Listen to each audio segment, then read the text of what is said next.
Headline. নমস্কার, news 18 Bangla আপনাদের সকলকে স্বাগত। আপনাদের সঙ্গে রয়েছে আমি কোয়েল। প্রথমে যে খবরে চোখ রাখবো তা হলো কালীঘাট ব্রিজ মেরামতির নির্দেশ। 3 দিনের মধ্যে ব্রিজ মেরামতির নির্দেশ দেওয়া হয়েছে এবং 15 দিনের মধ্যে কাজ শেষ করার নির্দেশ দেওয়া হয়েছে কেএমডিএ কে। ফিরহাদ হাকিম তিনি নিজেই নির্দেশ দিয়েছেন। আরও একবার আপনাদের জানিয়ে রাখি, 3 দিনের মধ্যে মেরামতির নির্দেশ। কালীঘাট ব্রিজ 15 দিনের মধ্যে কাজ শেষ করতে হবে, কেএমডিএ কে আজকে নির্দেশ দিয়েছেন ফিরহাদ হাকিম। আদিগঙ্গায় জলে দূষণের জেরে বাতাসে অ্যাসিডের পরিমাণ বেশি, ফলত ব্রিজের তলার অংশ আস্তে আস্তে ক্ষতিগ্রস্ত হচ্ছে। আজকে পর্যবেক্ষণে গিয়েছিলেন ফিরহাদ হাকিম নিজেই। সৌরভ গুহ টেলিফোনে রয়েছেন। সৌরভ, এই যে 3 দিনের মধ্যে ব্রিজ মেরামতির নির্দেশের কথা বলেছেন ফিরহাদ হাকিম, বিস্তারিত তথ্য জানতে চাইব। দেখো, আজকে শহরের একাধিক ব্রিজ ঘুরে দেখবেন ফিরহাদ হাকিম, নগর উন্নয়ন মন্ত্রী, এবং সেই জায়গা থেকে বিভিন্ন প্রযুক্তিবিদদের সঙ্গে করে আজকে সকালবেলা থেকে কিন্তু তিনি বেরিয়ে পড়েছেন। এই মুহূর্তে তিনি বিজন সেতুর উপরে এসছেন। তবে এর আগে কালীঘাট ব্রিজ, যা অত্যন্ত প্রাচীন এবং গুরুত্বপূর্ণ ব্রিজ, সেই ব্রিজ পরিদর্শন করেন তিনি। কালীনালায় নেমে বোটে করে নামেন এবং সেখানে কিন্তু যেটা প্রযুক্তিবিদরা তাকে যেটা বলেছেন যে টালিনালার জলে অসম্ভব রকম দূষণ থাকার কারণে বাতাসে অ্যাসিডিটির পরিমাণ অত্যন্ত বেশি এবং এই অ্যাসিডিটি যুক্ত বাতাস ব্রিজের তলাকার অংশকে ক্ষতিগ্রস্ত করছে এবং সেই কারণে 3 দিনের মধ্যে কিন্তু কেএমডিএ কে কাজের নির্দেশ দিয়েছেন ফিরহাদ হাকিম এবং 15 দিন সময়সীমা ধার্য করা হয়েছে। কালীঘাট ব্রিজের নিচের তলার অংশ, যা এই অ্যাসিডিটি যুক্ত বাতাসের কারণে ক্ষতিগ্রস্ত হচ্ছে, সেই ক্ষতি মেরামতির জন্য সব মিলিয়ে যুদ্ধকালীন তৎপরতায় ব্রিজ মেরামতির নির্দেশ দেওয়া হয়েছে নগর উন্নয়ন মন্ত্রীর তরফে। কবে থেকে তাহলে এই কাজ শুরু হচ্ছে সৌরভ? দেখো, 3 দিনের মধ্যে কিন্তু কাজ শুরু করবার নির্দেশ দেওয়া হয়েছে সঞ্জয় বানসালকে, যিনি কেএমডিএ এর তরফে আজকে ফিরহাদ হাকিমের সঙ্গে ছিলেন, এবং 3 দিনের মধ্যেই কিন্তু শুরু হবে এই ব্রিজ মেরামতির কাজ। ব্রিজের নিচের অংশের কাজ, এই নিচের অংশের কাজ 3 দিন থেকে শুরু করে আগামী 15 দিনের মধ্যে শেষ করার নির্দেশ দেওয়া হয়েছে। ধন্যবাদ সৌরভ। ফিরহাদ হাকিম তিনি আজকে নিজে পর্যবেক্ষণে বেরিয়েছিলেন, কি বলেছেন শুনবো।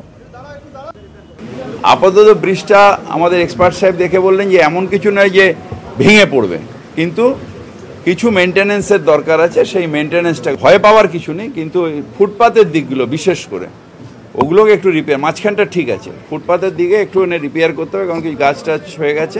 যখন আমরা ভাড়াটা বাঁধবো তখন ওনারা এসে আরেকবার উঠে দেখে নেবেন, যদি মাঝখানে কোনো রিএনফোর্সমেন্টের দরকার হয় তাহলে সেই রিএনফোর্সমেন্ট দেবে। এই কাজটা 3 দিনের মধ্যে শুরু হবে, 15 দিনে শেষ হয়ে যাবে। পলিউশনের জন্য এফেক্ট হচ্ছে, নিচে যেহেতু পচা জল, তার থেকে অ্যাসিডিটি বাষ্প উঠে এই ব্রিজগুলোর এরকমভাবে করোশন হয়ে যাচ্ছে। মাঝেরহাটে লেভেল ক্রসিং তৈরিতে রেলের অনুমতি মিলল, তবে খালের উপর রাস্তা তৈরির পরিকল্পনা বদলালো রাজ্য। হিউম পাইপ নয়, বেইলি ব্রিজ বসেই রাস্তা তৈরি হবে। মাঝেরহাটের বিকল্প রাস্তা হিসেবে বেছে নেওয়া হয়েছে আলিপুর এভিনিউকে, তবে বিকল্প রাস্তা তৈরির পরিকল্পনায় কিছুটা বদল আনা হয়েছে।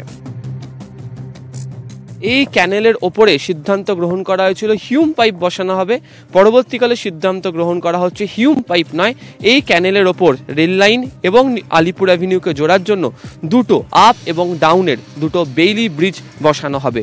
এবং ইতিমধ্যেই পিডব্লিউডির তরফ থেকে যারা ইঞ্জিনিয়ার রয়েছেন তারা পরীক্ষা শুরু করে দিয়েছেন।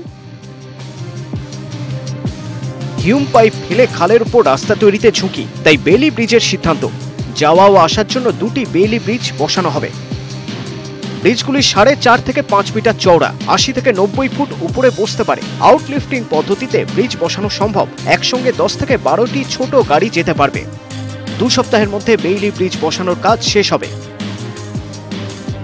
সার্ভেটা হচ্ছে বেইলি ব্রিজ এখানে হবে, তার টোটাল সেকশনগুলো নিচ্ছি। টোটাল এই যে সেকশনটা যে ফাউন্ডেশনটা হবে তার উপর যে বেইলি ব্রিজটা থাকবে আর কি, তার জন্য আমরা ড্রয়িং সার্ভে করে ডিজাইনে পাঠিয়ে দেবো।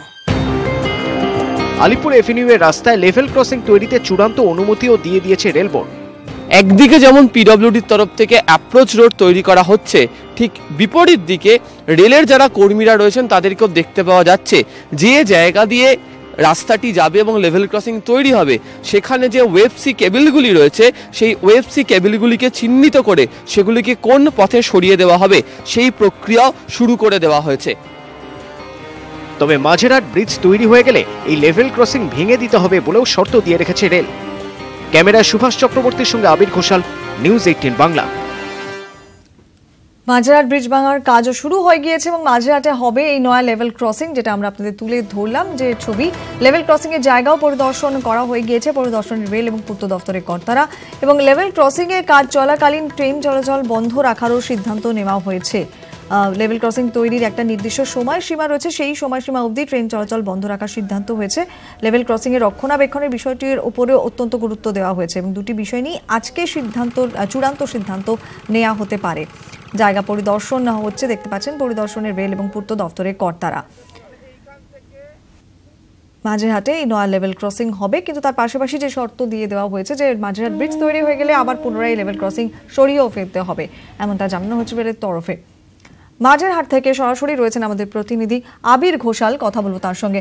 আবির, আজকে পরিদর্শনের রেল এবং পূর্ত দপ্তরের কর্তারা আমরা সেটা দেখতেও পাচ্ছি, তুমি নিজে যেহেতু ওখানে রয়েছো, সার্বিক পরিস্থিতি, সার্বিক ছবিটা তোমার কাছ থেকে একটু বুঝে নিতে চাই।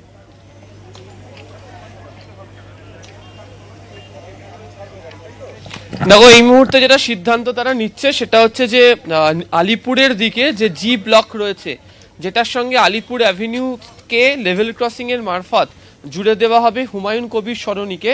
সেই হুমায়ুন কবির সরণিতে যে পাঁচিল, সেই পাঁচিল আজকেই ভেঙে ফেলা হবে। তার কারণ পাঁচিল যতক্ষণ না ভেঙে ফেলতে পারা যাচ্ছে ততক্ষণ পর্যন্ত লেভেল ক্রসিং এর ক্ষেত্রে যে বুম গেট যেটা বসানো হয়, সেই বুম গেট বসানো সম্ভব হয়ে ওঠে না। এবং তুমি দেখতে পাচ্ছ যে ওই পাঁচিলের দুধারে যে বাড়িগুলি রয়েছে, সেই বাড়িগুলির ছাদেও এই মুহূর্তে কলকাতা পুলিশ, একই সঙ্গে কলকাতা পুরসভা কর্মীরা, পিডব্লিউডি এবং রেলের যারা রয়েছেন তারা গিয়ে পরিদর্শনও করে এসছেন, কথাও বলে নিয়েছেন আজকে কিছুক্ষণের মধ্যেই পাঁচিলটি ভেঙে ফেলা হবে। অন্যদিকে হচ্ছে শিয়ালদা ডিভিশনের রেলের বিভিন্ন বিভাগের যারা ডিভিশনাল হেড, অর্থাৎ সিগন্যাল অ্যান্ড টেলিকমিউনিকেশন, ইলেকট্রিক্যাল এবং সিভিল, তাদের সমস্ত কর্তারা এখনো পর্যন্ত এই জায়গাতে রয়েছেন। তার কারণ লেভেল ক্রসিং এই তৈরি করার ক্ষেত্রে রেলের সবচেয়ে বেশি কাজ তাদেরকে এখানে করতে হবে। প্রথম কাজ সেটা হচ্ছে যে জায়গাটাতে আমরা দাঁড়িয়ে রয়েছি, তুমি সেখানে দেখো যে দুটো দিকে সাদা মার্ক করে দেওয়া হয়েছে, অর্থাৎ একদিকে সাদা দাগ আর অপর দিকে যে সাদা দাগ, তার মাঝের অংশটাতেই রাস্তা তৈরি করা হবে। যে জায়গাটাতেই রাস্তাটা তৈরি করা হচ্ছে, এর নিচে, লাইনের নিচে অনেকগুলো ওএফসি কেবল রয়েছে, সেই ওএফসি কেবলগুলোকে সরাতে হবে এবং সেটা অত্যন্ত ঝুঁকির একটি কাজ। দ্বিতীয়ত যেটা লক্ষ্য করতে পারা যাচ্ছে, এই জায়গাটা অর্থাৎ যেখানে লেভেল ক্রসিং এবং তার জন্য রেলের যে জায়গাটা হচ্ছে, তার মধ্যে অনেকগুলো ওইচির পোস্ট রয়েছে, সিগন্যাল পোস্ট রয়েছে। এই ওভারহেডের পোস্ট সরানো খুব একটা কঠিন না হলেও সিগন্যালের যে পোস্ট রয়েছে তা সরানো বেশ ঝুঁকির কাজ, এবং সিগন্যাল পোস্টকে সরিয়ে কোথায় নিয়ে যাওয়ার পর ইন্টারলকিং এর মাধ্যমে সেটাকে নিয়ন্ত্রণ করতে হবে। একদিকে যেমন রয়েছে হচ্ছে মাঝেরহাট যে স্টেশন, টার্মিনাল স্টেশন, সেখানকার কেবিন থেকে সেটা নিয়ন্ত্রণও করতে হবে, এবং উল্টো দিকে হচ্ছে যে নিউ আলিপুরের যে লাইন বা স্টেশন, সেখান থেকেও সেটাকে কেবিনকে নিয়ন্ত্রণ করতে হবে। ফলে সেই কাজটা কত দ্রুত তাড়াতাড়ি সেরে ফেলতে পারা যায় সেটা দেখা হচ্ছে। তৃতীয়ত হচ্ছে লাইনের মধ্যে অনেকগুলো জায়গা, যেমন আমি তোমাকে দেখাতে পারি, এই জায়গাতেও লাল চিহ্ন দিয়ে মার্ক করে দেওয়া হয়েছিল। কারণ হিসেবে তারা বলছিলেন যে যদি প্রয়োজন হয় তাহলে হচ্ছে যেহেতু এই জায়গাগুলোতে পেভমেন্ট ব্লক বসানো হবে, এই অংশটাকে কেটে ফেলে কি রাস্তা তৈরি করা হবে।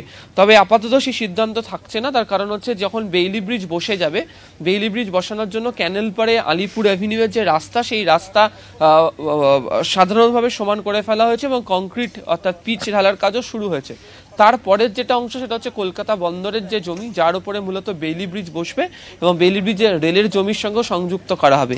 এই লাইনের নিচের যে রাস্তাটা হবে পেভমেন্ট ব্লক বসে তার সঙ্গে সমান করতে হবে, সেই কাজটা কাজও কয়েকদিনের মধ্যে শুরু হয়ে যাবে।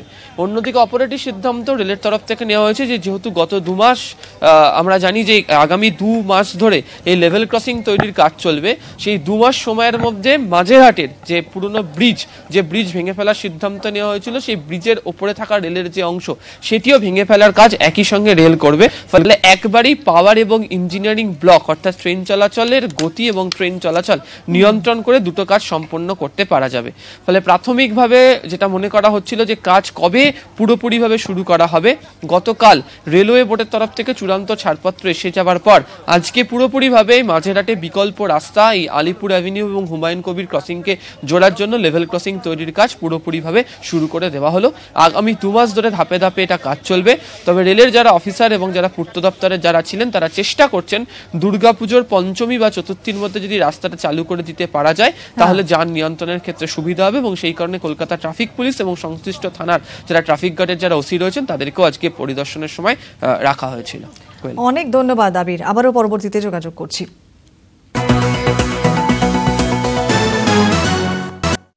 headline